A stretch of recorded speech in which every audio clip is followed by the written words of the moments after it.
Assalamualaikum warahmatullahi wabarakatuh. Selamat siang, saya Apriliandini Muharasita akan menemani Anda untuk informasi hari ini, Jumat 9 April 2021 di Palpos Channel. Berikut informasi yang telah kami rangkum untuk Anda.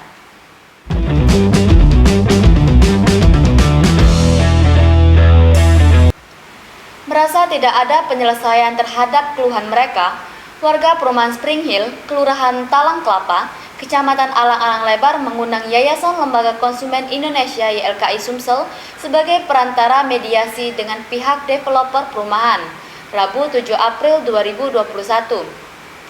Dalam mediasi itu, dihadiri puluhan warga yang ingin menyampaikan keluhannya dan juga dihadiri langsung oleh Taufik Husni, Ketua YLKI Sumsel, serta perwakilan kecamatan dan kelurahan.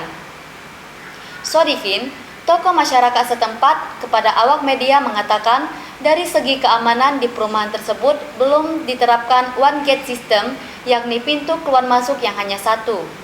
Selain itu, keluhan warga yakni belum dibangunnya pagar dan menyebabkan seringkali binatang-binatang buas seperti ular dan juga babi hutan masuk di lingkungan mereka. Kemudian, dari segi lingkungan, banyak rumput-rumput yang tinggi dan hanya dibersihkan jika ada keramaian. Ditegaskan Sodikin, keluhan-keluhan tersebut sudah mereka sampaikan kepada pihak developer sejak September 2020, namun masih banyak yang belum dipenuhi. Sementara, Ketua YLKI Sumsel, Taufik Husni mengatakan keluhan warga tersebut sudah berlarut, maka disampaikannya dalam kegiatan mediasi itu, dan meminta pihak developer harus bertanggung jawab karena belum serah terima dengan warga. Sementara itu, perwakilan manajemen perumahan Spring Hill, Bertus, saat dihubungi melalui telepon seluler menuturkan bahwa kantor mereka memang sudah menerima surat tembusan dari warga. Dia mengungkapkan surat itu juga ditujukan kepada kecamatan, Wawako, YLKI, dan juga REI. Dia tidak menyangka bahwa kegiatan tersebut akan dilakukan pada hari ini, Rabu 8 April, karena mereka hanya mendapat surat tembusan dan bukan undangan. Terkait keluhan warga, lanjut Bertus, sudah ditangani YLKI. Dia berharap YLKI akan mengundang pengembangan dan akan mengikuti proses sewajarnya.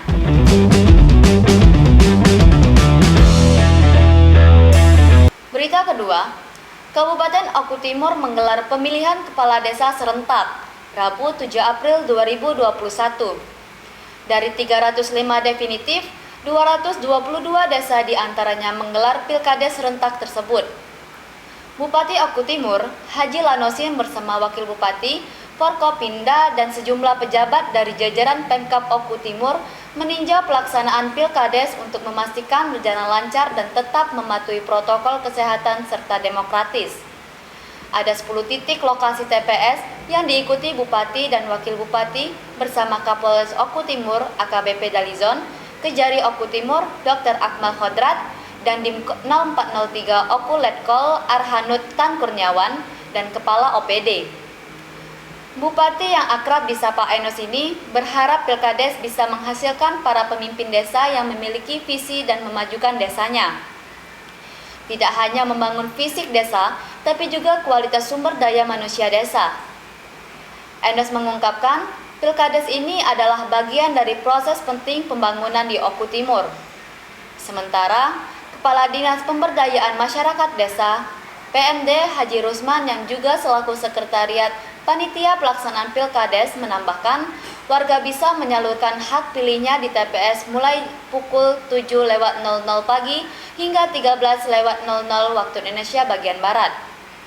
Rusman menambahkan, setelah proses penghitungan suara di seluruh TPS di satu desa penyelenggaraan rampung, tahap selanjutnya digelar rekapitulasi perolehan suara di tingkat desa. Proses rekapitulasi suara bakal digelar di Sekretariat Panitia Pilkades tingkat desa, tempatnya di Balai Desa.